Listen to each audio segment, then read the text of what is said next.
अस्सलाम वालेकुम क्लास। आज हमारा कंप्यूटर पार्ट 1 का लेक्चर नंबर 15 है। जिस तरह के लास्ट लेक्चर में हमने चैप्टर नंबर 5 का इंट्रोडक्शन पढ़ा था, अब हम one by one her topic को डिटेल से पढ़ेंगे। ठीक है, तो जो हमारा पहला टॉपिक है वो है व्हाट इज सीपीयू।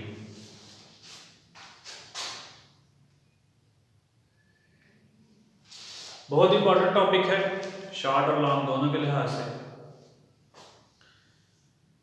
सीपीयू क्या होता है बेटा? Central processing unit.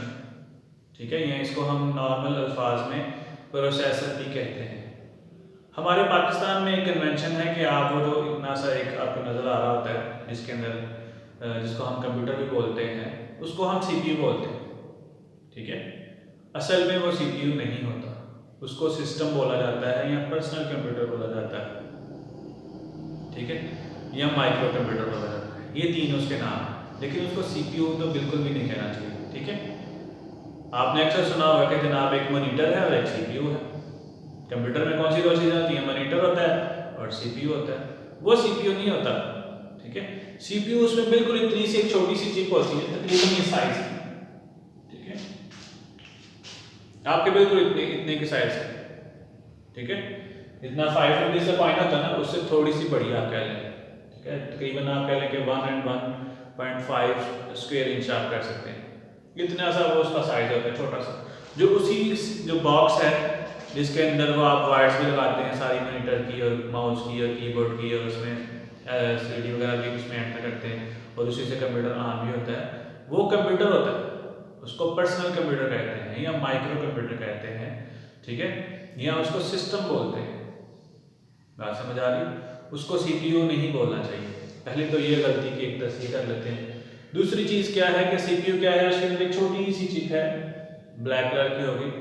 ठीक है, उसको हम कहते हैं सीपीयू। इसे ये आपका कहते हैं कि प्रोसेसर होता है। प्रोसेसर भी हम बोलते हैं। आपने अक्सर सुना होगा कि एड्स में कि 3.4 गीगाहर्ट्ज़ का प्रोसेसर इसमें लगा हुआ है। मोबाइल की एड्स में आता ना कि क्वाड कोर प्रोसेसर है, डुअल कोर प्रोसेसर है। ठीक है, ऑक्टा कोर प्रोसेसर है। समझ आ रही है? तो अक्सर एड्स में जो मोबाइल की एड्स होती हैं उसमें प्रोसेसर की और रैम की बात कर रहे होते हैं। ठीक है, अब क्या चीज़ है कि प्रोसेसर क्या है?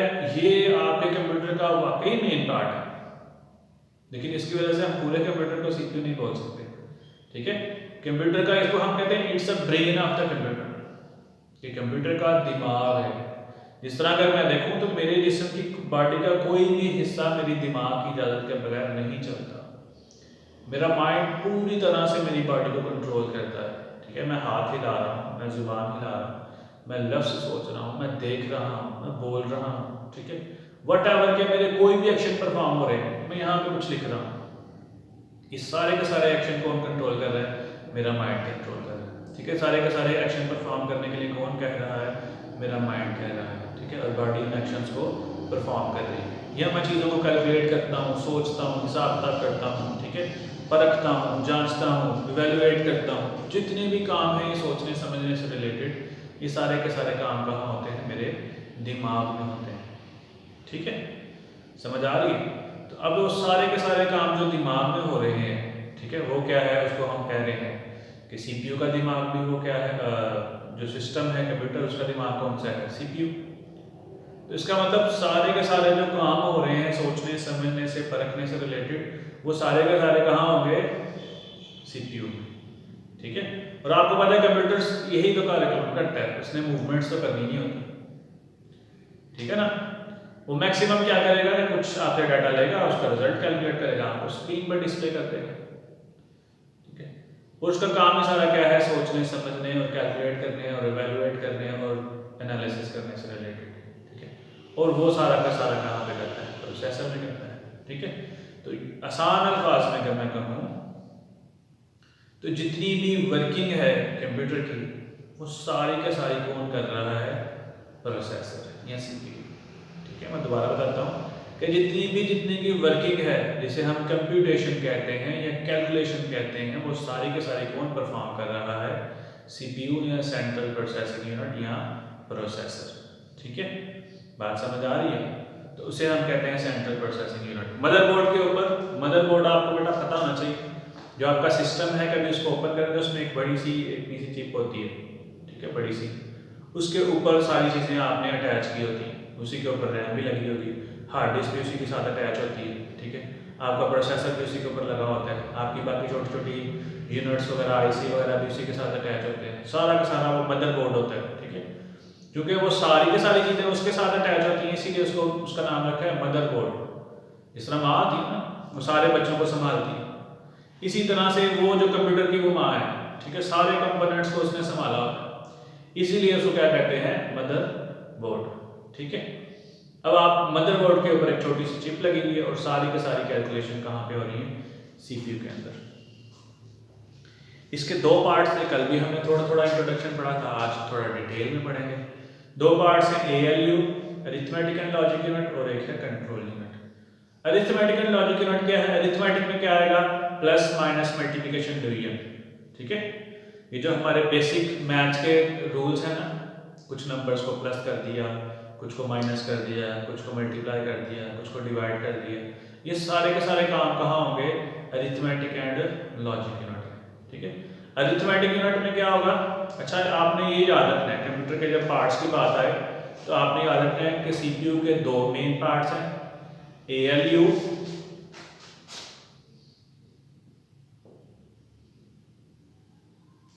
और दूसरा क्या है, CU, arithmetic and logic unit, और दूसरा क्या है, कंट्रोल यूनिट। अब इसे अरिथमेटिक एंड लॉजिक यूनिट दोबारा से एक्सप्लेन होता है, वो क्या आता है, अरिथमेटिक यूनिट AU और दूसरा कौन सा आता है, लॉजिक यूनिट LU। मेन दो पार्ट है arithmetic and logic unit and control unit. फिर अरिथमेटिक एंड लॉजिक यूनिट के आगे से दो पार्ट हैं, arithmetic unit and logic unit, ठीक है। ये पार्ट्स आपने याद रखने हैं। अरिथमेटिक यूनिट में क्या होता है,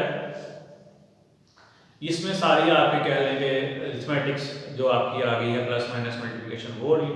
लॉजिक यूनिट में ये बेटा कल मैंने बताया था एंड और नॉट, ठीक है, लेकिन वो आपके सेकेंड ईयर के लिहाज से, ठीक है, मुझे थोड़ी सी गलती लगी थी, मैं उसकी तस्दीक करता हूँ आज।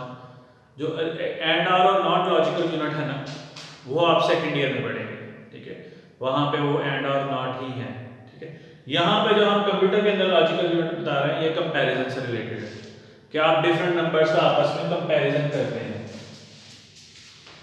कंपैरिजन में कौन कौन से कंपैरिजन करते हैं, आप कहते हैं मिसाल के तौर पर आपने प्लस माइनस मल्टीप्लिकेशन से सारे काम तो कर लिए, लेकिन आपने चेक करना है कि बच्चा पास भी है कि नहीं पास। तो क्या चेक करेंगे, आप चेक करेंगे कि उसके marks greater than equal to कितने होने चाहिए, 33। उसके मार्क्स 33 से ज्यादा हैं तो इसका मतलब वो क्या है, पास। तो इसके लिए क्या करना पड़ा हमें, कंपैरिजन।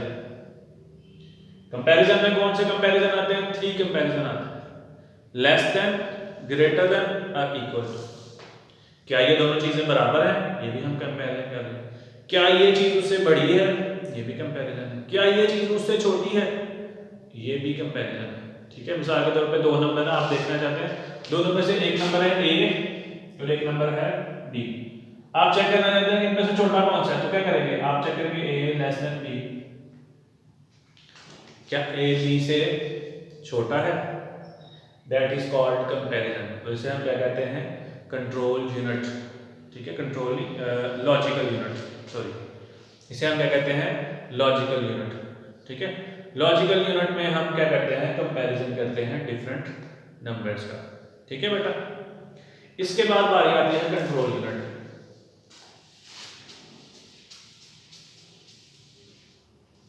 CU,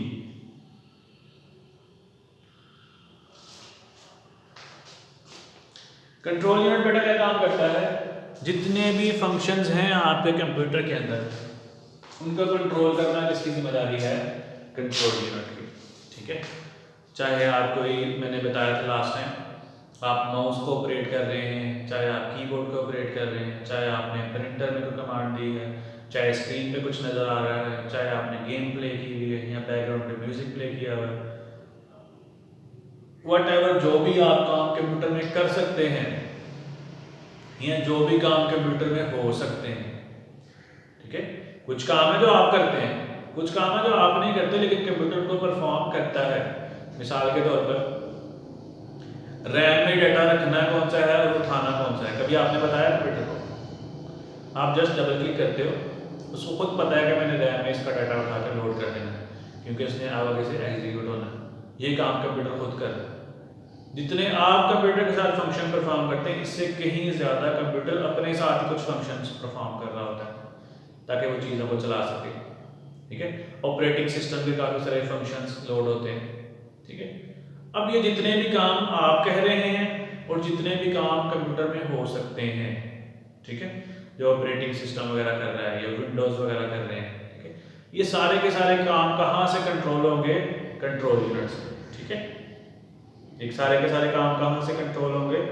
कंट्रोल यूनिट से। कंट्रोल यूनिट का कंट्रोल सिग्नल मिलेगा, और कंट्रोल सिग्नल में क्या होता है? इंफॉर्मेशन होती है यही कि आप डाटा ले आओ, डाटा ले जाओ, डाटा को रहने दो, पहले उस डाटा को काम कर लो, पहले इस डाटा पे काम कर लो। क्योंकि हम जो काम कर रहे हैं हमारी नज़र में वो एक टास्क है, कंप्यूटर की नज़र में वो डाटा है। आप एक गेम प्ले कर रहे हैं, आपके लिए गेम है, कंप्यूटर के लिए वो क्या है? डाटा। आप उधर पुराने बार प्ले कर मतलब तिलावत सुन रहे हैं, कंप्यूटर के लिए वो भी डाटा। आप सॉन्ग सुन रहे हैं, कंप्यूटर के लिए वो भी डाटा। ठीक है, तो आप जो भी काम कर रहे हैं कंप्यूटर के लिए वो क्या आता है? उसको डाटा ही कंसीडर करता है। तो अब जो कंट्रोल यूनिट है वो सारी इंफॉर्मेशन बताता है। अब वो कौन कौन से काम करता है? कहता है it fetch the instruction from the main memory. Fetch का मतलब होता है बेटा उठाना, कि मेन मेमोरी से डाटा उठाता है उसको एग्जीक्यूट करने के लिए। अब उठाने से क्या मराद है यहाँ पर हम समझते हैं। मिसाल के तौर पर मैंने एक गेम लोड की। अब आपको पता है गेम के अंदर डिफरेंट फ्रेम्स आते हैं। मिसाल के तौर पे कोई आप पबजी की बात करते हैं, टेम्पल रन की बात करते हैं, या सबवे सर्वर की बात करते हैं, बड़ी फेमस गेम है, आई थिंक सबने खेली होगी। ठीक है, अब ये इस तरह की कोई भी गेम अगर आप खेलते हैं तो सामने से स्क्रीन पर डिफरेंट फ्रेम्स चेंज नहीं होते रहते, स्क्रीन चेंज नहीं होती रहती। अब वो सारे फ्रेम कहीं ना कहीं पड़े होंगे तो अपलोड हो रहे हैं। ठीक है, अब जब भी आप करते हैं वो पहले कहता है इतने फ्रेम जो है ना यहाँ पर उसमें इतने ज़्यादा फ्रेम पड़े हैं। कंप्यूटर कहता है इतने इतने जो फ्रेम है ना ये उठा के तो आप रैम में लोड कर दो, यहाँ पर ये सारे फ्रेम लोड कर दो, और यहाँ से फिर प्रोसेसर में चले जाएंगे, यहाँ से वन बाय वन प्रोसेसर में जाएगा एक, फिर दूसरा चला जाएगा लोड होके और स्क्रीन पे डिस्प्ले होना शुरू हो जाएगा। अब क्या किया? हार्ड डिस्क से फ्रेम उठा के रैम में लेके आए। इसे कहते हैं फेच द इंस्ट्रक्शन या fetch the data from the hard disk. ठीक है, एंड टू मेमोरी। डाटा को मेमोरी से फेच करते हैं, प्रोसेसर में लेके आते हैं, हार्ड डिस्क से फेच करते हैं, मेमोरी में लेके आते हैं। ठीक है, तो इसकी कमांड कौन देता है? आपका control unit. It interprets the instruction to find what operation is to be performed. ये भी देख रहा है कि कौन सा ऑपरेशन परफॉर्म हो रहा है। ठीक है, और उसका क्या स्टेटस है। समटाइम ऐसा होता है कुछ ऐसे ऑपरेशन परफॉर्म हो रहे होते हैं कि जिनका स्टेटस बड़ा पीरियड होता है, बड़ा प्रियोरिटी में होता है, उसको वो कहता है नहीं इसको नहीं छेड़ना, इसको रहने दो। ठीक है, ठीक है, it controls the execution of the instruction.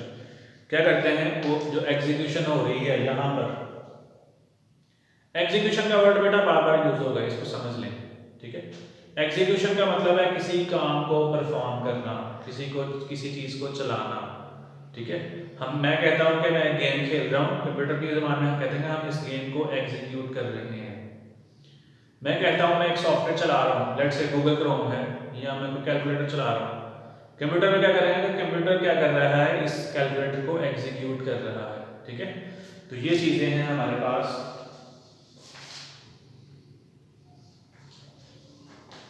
जी बेटा, आई होप कि आपको सीपीयू की समझ आ गई होगी।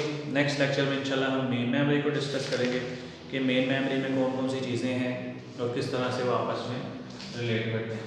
ओके स्टूडेंट्स, अल्लाह हाफिज़।